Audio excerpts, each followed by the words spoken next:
எறும்பிடை நாம் கூழன புலனால் அரிப்புண்டு அலந்த வெறும் தமியேனை விடுதி கண்டாய். வெய்யே கூற்று ஒடுங்க உருங்கடிப்போதவையே உணர்வுற்றவர் உம்பரும்பர் பெரும்பதமே அடியார் பெயராத பெருமையனே.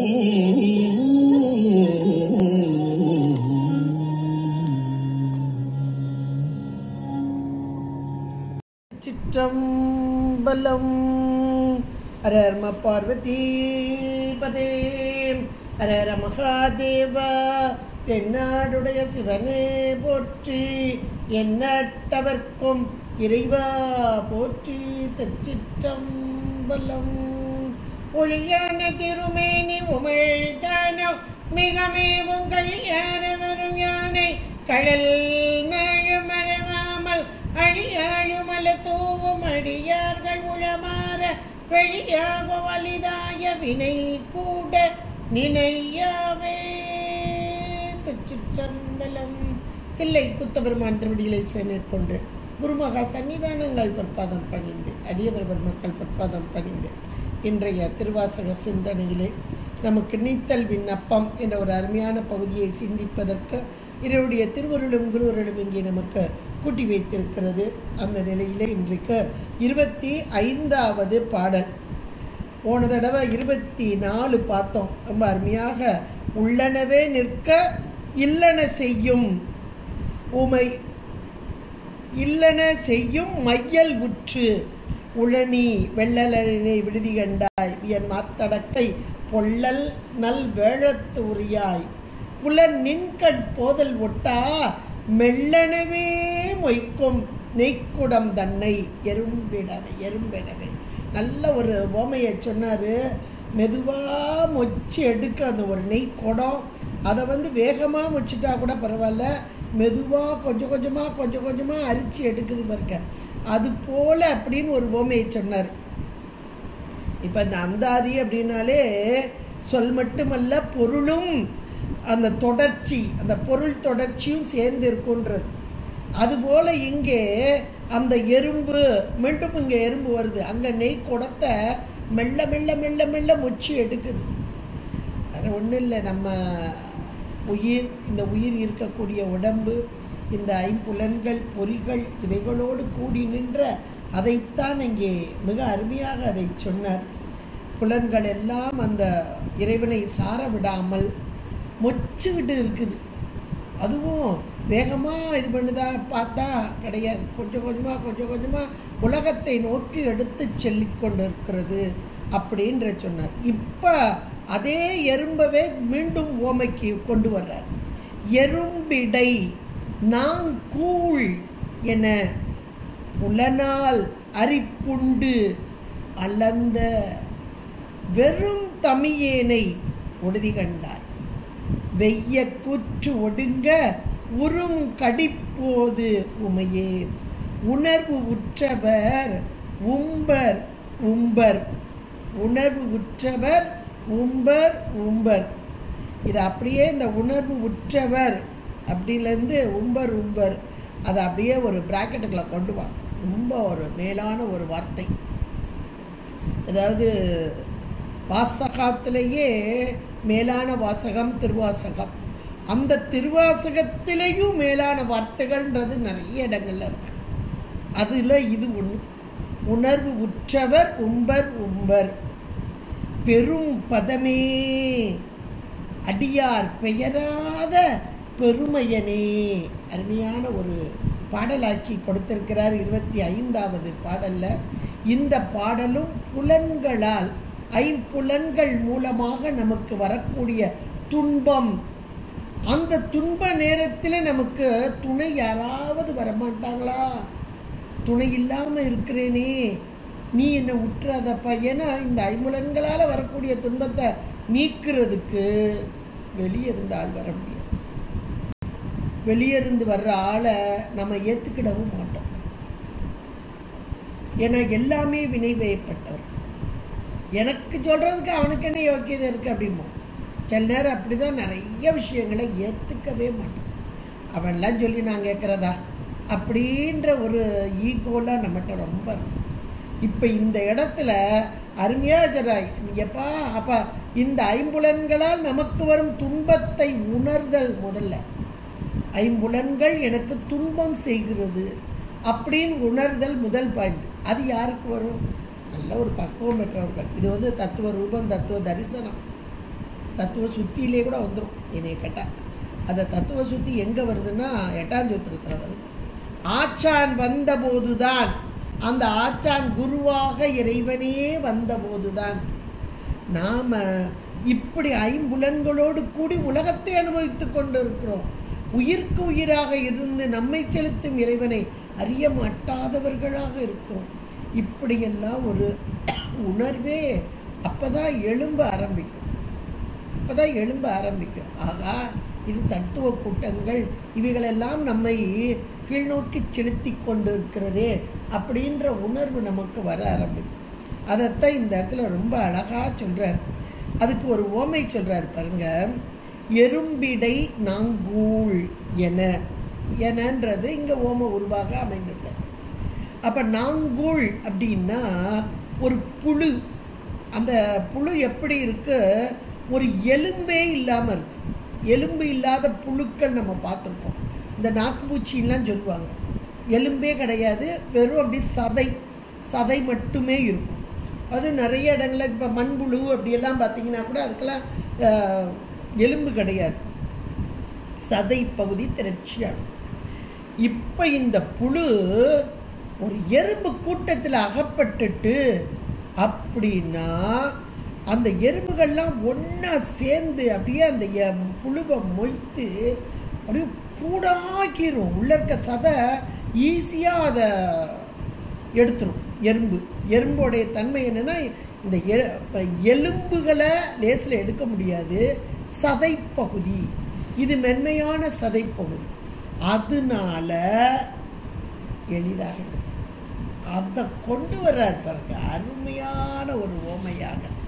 எப்படி அப்படின்னா, இன்னைக்கு நம்முடைய உயிர், இந்த உயிருக்குத்தான் சாமி இந்த அறியாமையை நீக்கணும்னு தான் இந்த உடம்பை கொடுத்தார். நம்ம எத்தனை பேருக்கு இது தெரியுது? யோசிச்சு பாருங்க. எவ்வளவு கோடிக்க ஜனங்கள் இங்கே வாழ்ந்துக்கிட்டு இருக்கோம். இதில் எத்தனை பேர் இந்த உயிர் அறியாமையை நீக்குவதற்காக கொடுக்கப்பட்ட உடல் அப்படின்றத உணர்றோம்னா 1% கூட கிடையாது. எங்கள் ஆசிரியர் எங்கள் ஞானப்பங்கதியம்மா சொல்லும்போது கூட, நம்ம சித்தாந்தம் பேசுகிறோம் நீங்கள் சொல்கிறீங்க, அது எத்தனை பேருக்கு இருந்துச்சா? 1% கூட இல்லைம்மா அப்படின்னு. ஏன்னா சித்தாந்தத்தை கேட்குறவங்க அதில் தெளிவு, அது புரிகிறது, இதெல்லாம் 1% கூட கிடையாதுப்பா. இப்போ இறை உணர்வு, ஆகா இறைவன் எனக்கு கொடுத்தது இந்த உடம்பு அப்படின்ற நம்ம உணர்வு நமக்கு வரணுங்க. உண்மைக்கு எதுக்காக கொடுத்திருக்கிறார்? இப்படி அறியாமை என்ற ஒன்று இருள், அந்த இருள் மலத்தோடு கூடி நிற்கிறோமே, அந்த இருள் நீக்கம் பெற வேண்டும் என்பதற்காக கொடுக்கப்பட்ட இந்த உடல் மாயையின் காரியம். அந்த மாயையின் காரியம் தத்துவ கூட்டங்கள், அந்த தத்துவ கூட்டங்கள் ஜட காரியம். அந்த ஜட காரியத்தை அறித்தல் அப்படின்றது முழுக்க தன்வயப்படுத்துதல், தனக்காக்கி கொள்ளுதல். அப்ப இந்த தனக்காக்கி கொள்ளுடைய வேலை இங்கே என்னதை சொல்லப்படுறது? எறும்பு கூட்டம். இந்த எறும்பு கூட்டங்களை போல இந்த ஐம்புலன்கள் எல்லாம் இந்த உயிருடைய அறிவு, அறிவுக்குள்ள இருக்கிற பேரறிவு இதை உணராம வெளியே வெளியே வெளியே வெளியே வெளியே, அதாவது மாயையின் காரியமாகிய உலகம், அதில் வரக்கூடிய இன்பம், அது ஜடம், அது நிலையில்லாதது. அதனோடு கூடி கூடி கூடி கூடி நின்று இந்த ஐம்புல கூட்டங்களும், எவ்வளோ அருமையான ஒரு ஓமை பாருங்க. இந்த ஐம்புலன்களும் அங்கே அரிக்கப்படுகிறது. எப்படி அரிக்கப்படுது? ஒரு எறும்பு கூட்டத்துக்குள்ள நடுவில் இருக்கக்கூடிய அது எப்படி அரிக்குதோ அது போல அந்த ஐம்புலன்களாலும் அரிக்கப்பட்டு, ஐம்புலன்களும் அப்படியே வெளியிருந்து கொண்டு வந்து கொண்டு வந்து கொண்டு வந்து கொண்டு வந்து இதை அப்படியே கொண்டு வந்து என்ன செய்யுது? அரிக்குது. இந்த சதை பகுதியெல்லாம் இருக்கு. சதை என்பது இங்கே இந்த இடத்துல உயிர் அறிவு, அறிவையெல்லாம் மழுங்க வச்சுட்டு எடுக்கு, மழுங்க வச்சுட்டு. எவ்வளோ ஒரு அருமையான ஒன்று பாருங்க, அருமையான ஒன்று. இன்னைக்கு நாம் அப்படித்தான் வெளியே வெளியே வெளியே வெளியே போய் இந்த ஐம்புல கூட்டங்கள் இவைகளோடு போய் போய் போய் உண்மை அறிவு உள்ளே இருக்கிறது என்பதை உணராமல் உள்நோக்க விடாமல் வெளிநோக்கி, உள்நோக்க விடாமல் வெளிநோக்கி, அப்போ வெளியேயே நம்முடைய அறிவானது அப்படியே போய் போய் போய் அறிவு அப்படி மங்கி போயிருக்கு. அறிவு பிரைட்டாக வரணும்னா உள்நோக்கிய, ஏன்னா உள்ளுக்குள்ளே தானே ஒரு பேரறிவு பொருள் இருக்குது, ஒளிப்பொருள் இருக்குது. அந்த ஒளிப்பொருளை நாம் அடைய வேண்டும் என்பதற்குத்தான் இப்போ இப்படி ஐம்புலன்களால் நாம் அரிக்கப்பட்டு இருக்கோமே. இதிலிருந்து நாம் மீளணும்னா நாம மீள முடியாது. அப்போ நமக்கு உதவுபவர் யார் அப்படின்னு ஒரு கேள்வி இந்த இடத்துல வரணும். நமக்கு உதவுபவர் யார்? இது ஒரு பெரிய கேள்வி ஆக்கிக்கிடும் ஒவ்வொரு நாளும். இறைவா எம்பெருமானே, இந்த ஐம்பொறிகளோடு கூடி இந்த புலன்கள் அரிக்கப்படாமல் என்னை நீ காத்துக்கொள். இது ஒரு வார்த்தையை தினந்தோறும் எந்திரிச்சோன்னே சொல்லணும். ஏன்னா ஒவ்வொரு நாளும் ஒவ்வொரு வகையாக இங்கே கீழ்நோக்கி நாம் செலுத்தப்பட்டு கொண்டு இருக்கிறோம். இதில் இருந்து நாம் மீள வேண்டும் என்பதை நாம் உணர்ந்து கொள்ள வேண்டும். இப்போ இந்த ஐம்பொறிகள் அதன் வாயிலாக அனுபவிக்கும் ஐம்புலன்கள் அத்தனையும் மாயையாகிய உலகப் பொருளையே அனுபவித்து கொண்டு இருத்தல். இதிலிருந்து நாம் விடுபட வேண்டும். அப்பதற்கு என்னால் முடியாது. நான் எப்படிப்பட்டவன் சொல்றாரு பாருங்க, 3வது வரியில, வெறும் தமியேன். தமியேன் என்ற மாத்திரத்தில் ஒன்றுக்கும் முடியாதவன். எப்போ என்னால் ஒன்றும் செய்ய முடியாதுப்பா அப்படின்னு நம்ம சில நேரம் சொல்கிறோம் பாருங்க. என்னால் ஒன்றும் செய்ய முடியாது. சில நேரம் உடல் அளவில் நம்ம எந்த வேலையும் நிறைய வேலைகள் செய்ய முடியாது. ஏன் உடல் அதுக்கெல்லாம் ஒத்து வராது இந்த வேலை செய்கிறது. சில நேரத்தில் அறிவு வகையில் வேலைக்கும் போது ஏன் அறிவு அதுக்கெல்லாம் பயன்படாதுப்பா, அந்த அளவுக்குலாம் எனக்கு அறிவு கிடையாது அப்படின்னு சொல்லுவோம் இல்லையா? அதைத்தான் இந்த வார்த்தை வெறும் தமியேன்கிறார். வெறும் தமிழ ஒன்றுக்கும் பயனற்ற நிலையில் உள்ள. இன்னும் இந்த தமியேன் அப்படின்ற வார்த்தையே ஏழைன்னு கூட வச்சுக்கலாம். ஒரு வேலை செய்யணும் அப்படின்னா ஒன்று பொருள் வேணும், இல்லை உடல் உழைப்பு வேணும், இல்லை அறிவு வேணும். இது எதுவும் இல்லாத தன்மை தான் தமியன். அது வெறும் தமியன், ஒன்றுக்கும் பற்றார். அப்போ என்னால் என்னுடைய புலன்களை அடக்குதல் என்பது முடியாது. அது அழகா அந்த வார்த்தையில் சொல்ற, வெறும் தமியேனை விடுதி கண்டாய், நீ விட மாட்ட. விடுதி கண்டாய்னே வருது. விடுதி கண்டாய் என்றால் நீ விட மாட்டாய். ஏன்னா கருணையே வழிபாடுற ஒன்று. இன்னொன்று இவனுடைய ஆற்றல், பேராற்றல். இன்னொன்று பேர் அருள். இன்னொன்று இவன் இருக்கும் இடம் இந்த உயிரின் அறிவு. உள்ளிருந்து பார்த்துட்டு அப்போ என்னை விட்டுருவானா? விட மாட்டான். இது இவ்வளவு அந்த விடுதி கண்டாய் அதோட நம்ம சேர்த்துக்கிடணும். இறைவன் கருணை மட்டும் இல்லை, பேரருள், பெருங்கருணை, பேராற்றல், இது அதோட உயிரின் அறிவு தான் இவனுக்குரிய இடமாக இருக்கிறது. அப்போ உயிர் துன்பத்தில் ஆழ்வதை, ஒரு குழந்தை கஷ்டப்படுறத தாய் பார்த்துக்கிட்டு இருப்பாளா? அடுத்தவங்க வெளியே எங்கெங்கேயோ இருக்கிறவங்க இருக்கலாம். ஐயோ எனக்கு இந்த குழந்தை இவ்வளோ கஷ்டப்பட்டது எனக்கு தெரியாது அப்படின்னு அவங்க எங்கே இருந்தால் சொல்லலாம். ஆனால் பக்கத்தில் இருக்கிற தாய் பார்த்துக்கிட்டு இருக்க மாட்டான். அந்த துன்பத்திலிருந்து அந்த குழந்தையை விடுவிக்க வேண்டும் என்று தான் நினைப்பாள். இதுதான் கருணை.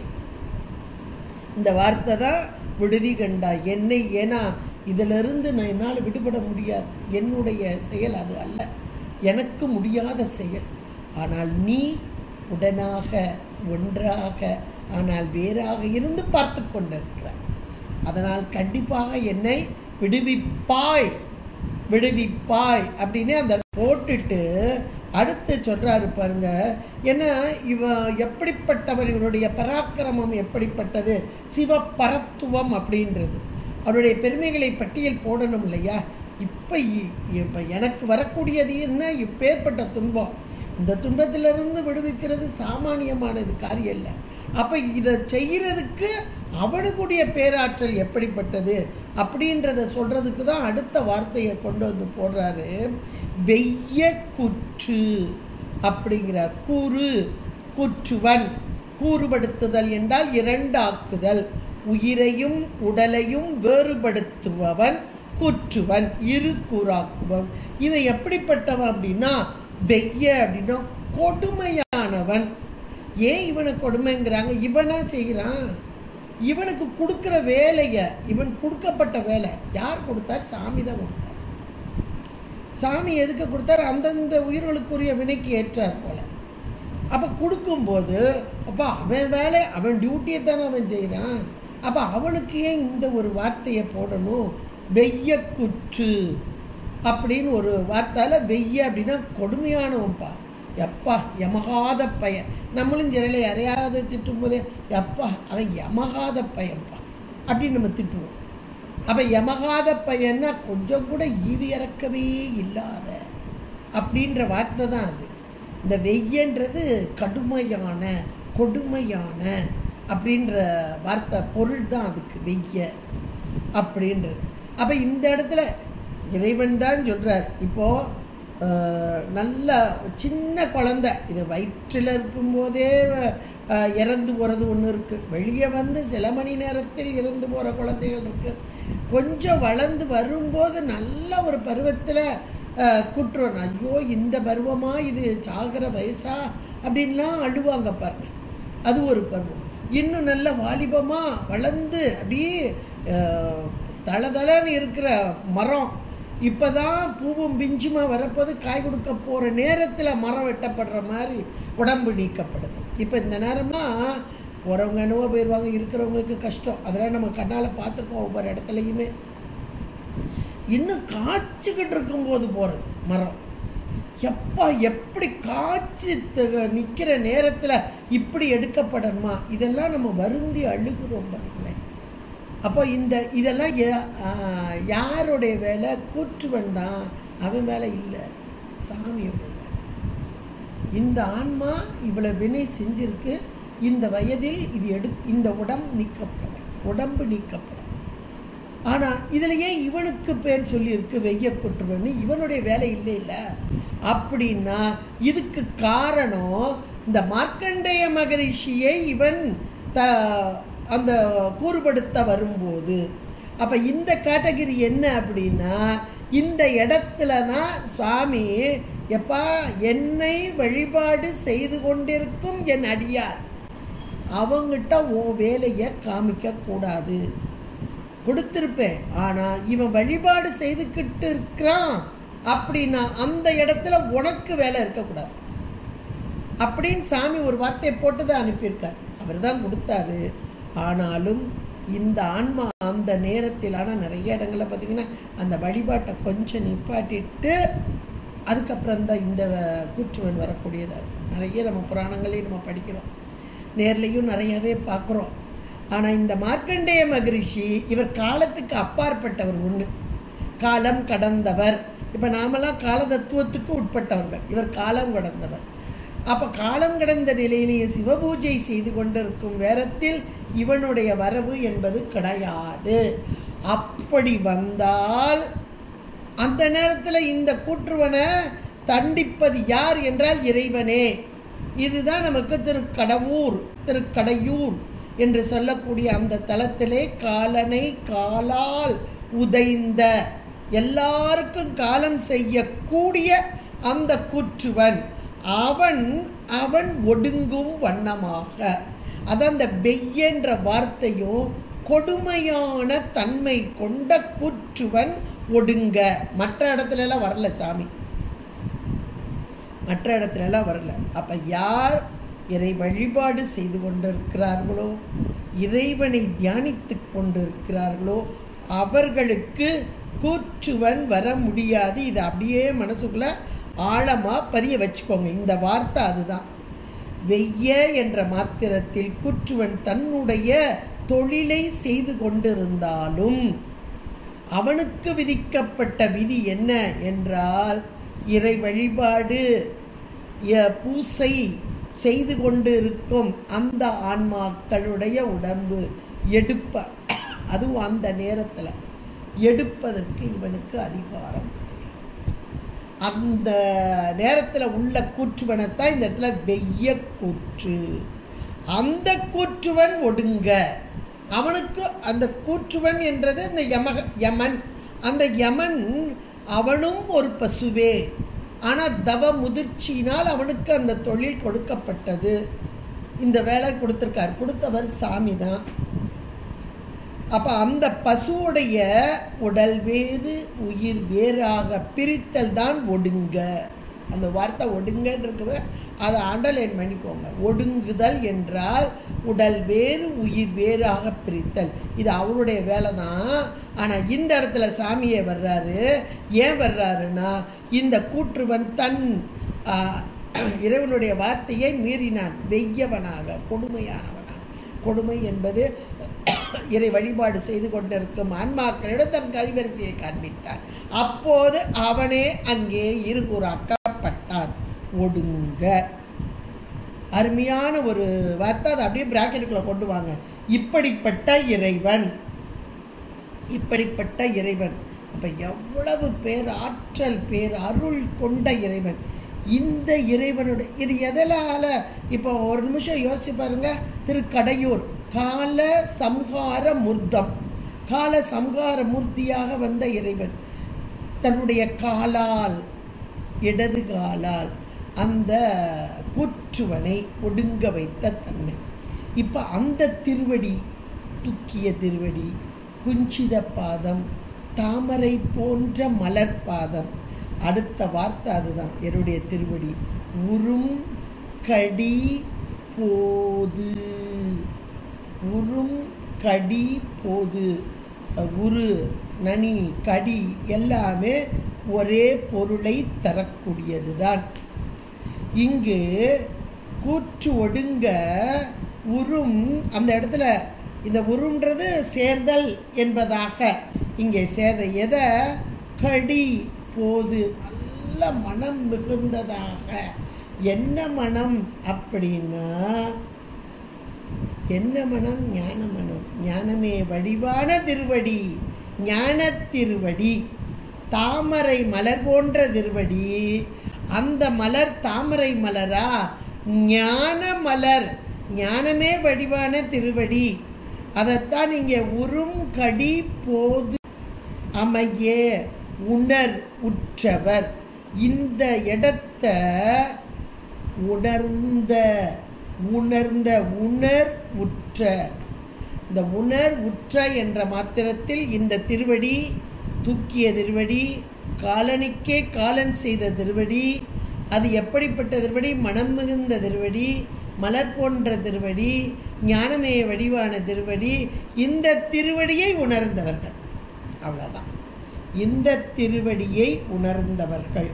அந்த திருவடியை யார் உணர முடியும் அப்படின்றத உறும் கடி போது அவையே உணர்வு உற்றவர். இந்த திருவடியை எப்போ உணர முடியும்? யார் உணர முடியும்? இதுதான் ஹைலைட்டான வார்த்தை. திருவடியை உணர வேண்டும். அந்த திருவடியை உணர்ந்து இணைய வேண்டும், திருவடியோடு இணைய வேண்டும். உணர்வு உற்றவர், உணரணும், அப்படி இணையணும். அப்போ யாருக்கு வரும் அப்படின்னா, யார் இந்த ஐம்புலன்களால் அறிக்கப்படாமல், அதாவது வெளியே செல்லாமல் உள்நோக்கிய நிலையை அடைந்தார்களோ ஐம்பொறிகள் ஐம்புலன்கள், பொறிகள் வாயிலாக வந்து புலன்களால் உயிர் அனுபவிக்கிறதே அந்த உலகம், அந்த மாயையின் காரியம், இவையெல்லாம் என்னுடையது அல்ல என்ற உணர்வு உற்றவர்கள். அந்த உணர்வு உற்றவர்கள் தான் இந்த உணர்வு பெற முடியும். அதுக்கு இன்ட்டு போட்டாதான் இதுக்கு டிக் போட முடியும். அப்போ அந்த மாயா காரியம் ஜடம், நிலையில்லாது. இன்றைக்கு எனக்கு சேர்த்து வைக்கப்பட்டிருக்கு, ஆனால் இவை நிலையில்லாதது. அப்போ நிலைத்த பொருள் இந்த இருக்கு. அப்படி நிலையில்லாததை கைவிட்டு நிலைத்த பொருளை பற்றுதல். அப்போ நிலையில்லாததை கைவிடுவதற்கு என்னால் முடியாது. அங்கே ஒரு ஆச்சான் குரு வர வேண்டும். அந்த குரு இறைவனே, உள்ளிருக்கும் இதுகாரும் உள்ளிருந்து செயல்பட்ட இறைவனே. எவ்வளோ ஒரு அருமையான வார்த்தைகள் பாருங்க, எவ்வளோ அழகாக கொண்டு வந்திருக்கார் பாருங்க. அந்த குரு வந்த மாத்திரத்தில் இங்கே உணர்வு உற்றவர். குரு வந்தாதான் உணர்வு வரும், உற்றவரும். குரு வராமல் வராது. குரு இல்லையே திருவை அடைய முடியாது. இப்போ உணர்வு உற்றவன் வந்துட்டோம். என்ன உணர்வுன்னு உங்களுக்கே தெரியுது. மேலான இறைவனுடைய திருவடி, அந்த ஞான வடிவான திருவடி, சிவ ஞானம் திருவருள், இவ்வளோதான். அதை அப்படியே பெற்றவர்கள், திருவருளோடு ஒன்றித்தவர்கள், சிவஞானம் கைவரப் பெற்றவர்கள். இந்த வார்த்தைக்கு அதுதான் பொருள். அப்படியே நீங்கள் அப்போதே பிராக்கெட் போட்டீங்கல்ல, அதில் அப்படியே வரிசையாக எழுதுங்க. திருவடி, தூக்கிய திருவடி, குஞ்சித பாதம், அது உணர்வு உற்றவர் அப்படின்னு பார்த்தோம். அப்போ உணர்வு உற்றவர் உம்பர்னு பார்த்தோம். இந்த உணர்வு உற்றவர்கள் அப்படின்னா உணர்வு என்பது என்னென்னா, இது என்ன பொருள் நமக்கு தெரியும்.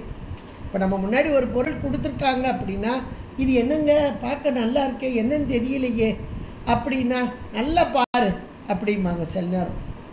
ஆமாம், இப்போ தான் கொஞ்சம் தெரிகிற மாதிரி இருக்கான, நல்லா புரியலையே, இன்னும் நல்லா பாரு அப்படின்னா இன்னும் கொஞ்சம் எடுத்து அதை கையில் வச்சு பார்த்து, சில நேரம் சாப்பிட்ற பொருளாக இருந்தால் டேஸ்ட் பண்ணி மூக்கில் வச்சு பார்க்கலாம், மூக்கில் வச்சு இப்படியெல்லாம் பக்கத்தில் கொண்டு வந்து பார்த்து, ஆஹா இதுதானா, நான் எப்பவுமே சாப்பிடையானா, இது கொஞ்சம் வித்தியாசமாக இருக்கா, எனக்கு தெரியலை அப்படின்னு நம்ம எத்தனை தடவை சாப்பிட்ற பொருளையும் சொல்லியிருக்கோம், மற்ற உலகப் பொருளையும் சொல்லியிருக்கோம்.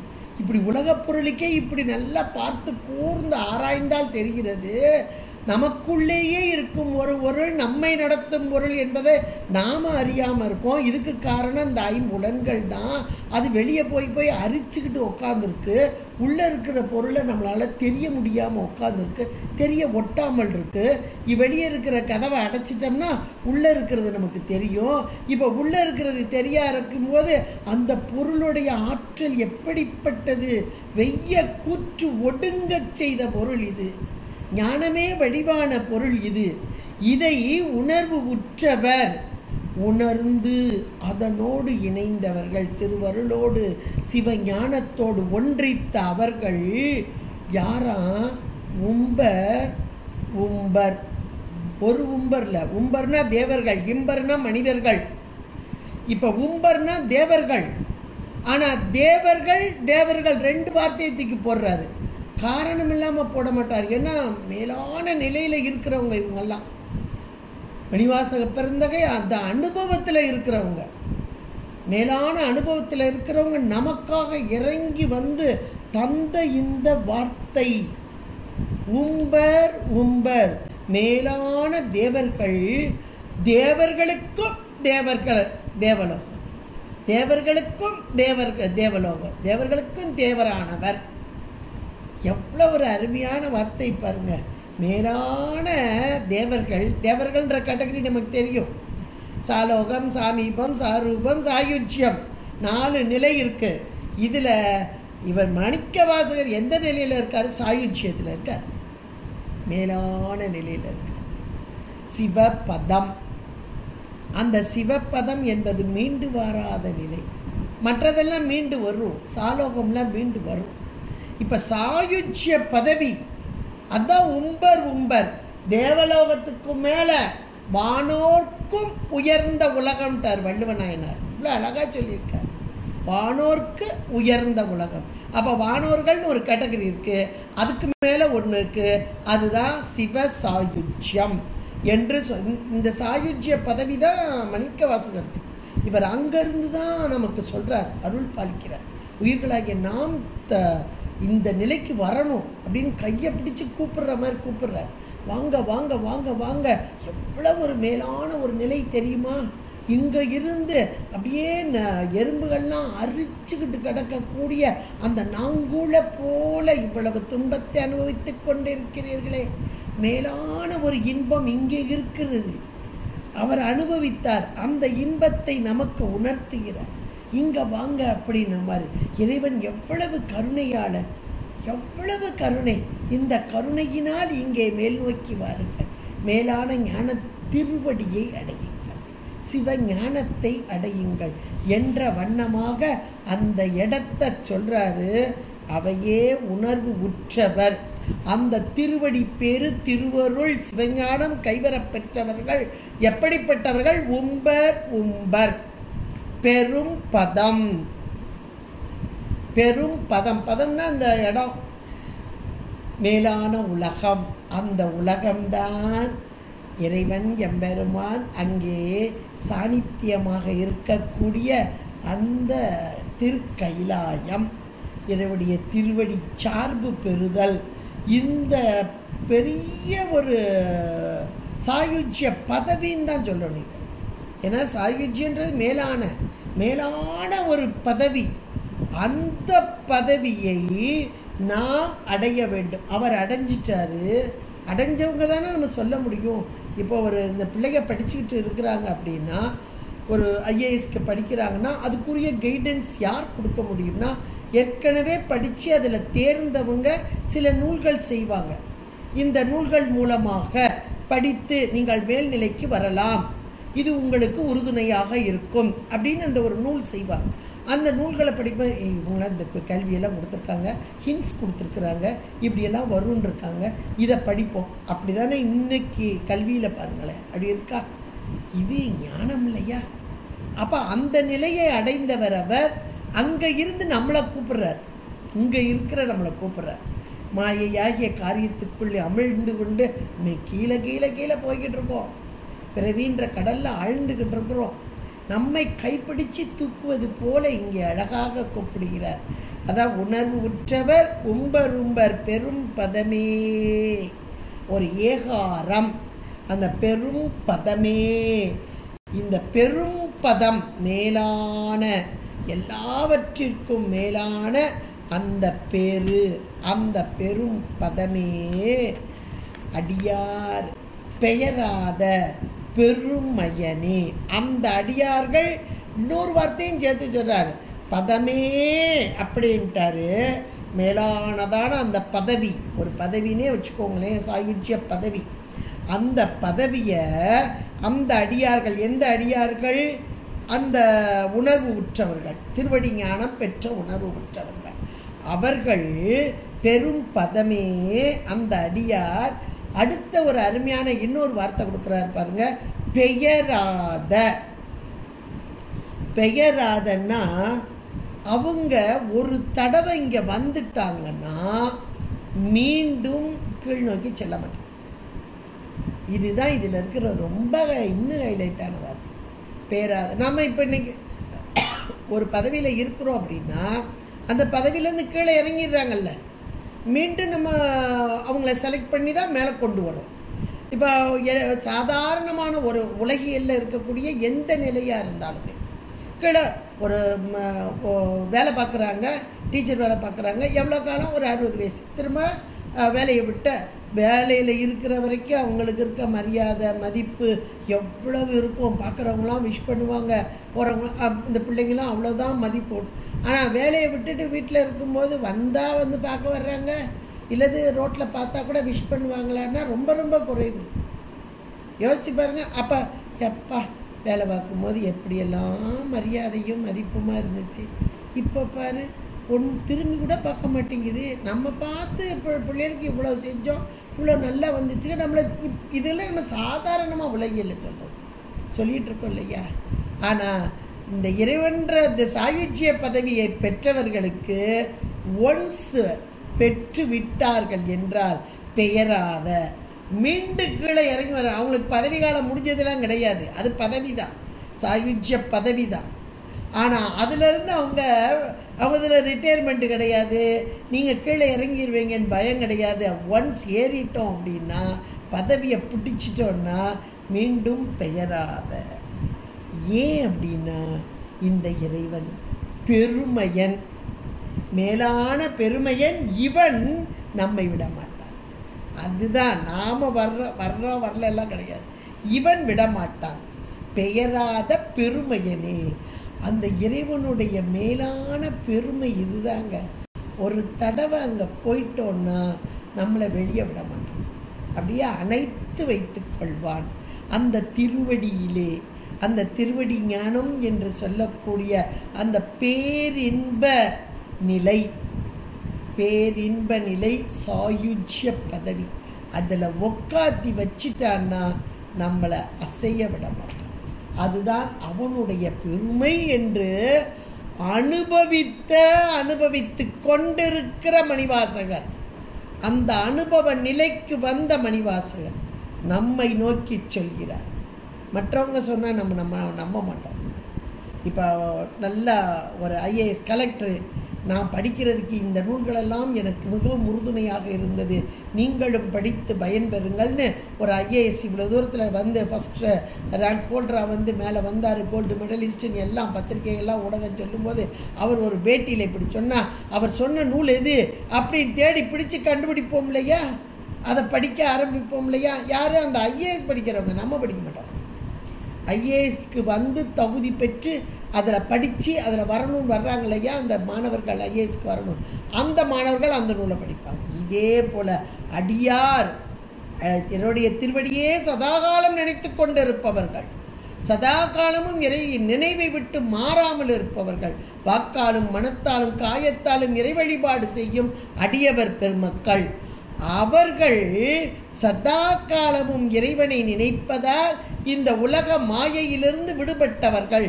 அவர்கள்தான் இந்த எறும்பிடை நாங்கூலன புலனால் அரிப்புண்டு அளந்த வெறும் தமியேன் என்று சொல்லப்படக்கூடிய நம்மிடமிருந்து வேறுபட்டவர்கள். நாமெல்லாம் அரிப்புண்டு கிடப்பவர்கள், அவர்கள் அதிலிருந்து வேறுபட்டவர்கள். வெறும் என இறைவனால் ஆட்கொள்ளப்பட்டவர்கள் அடியவர்கள்.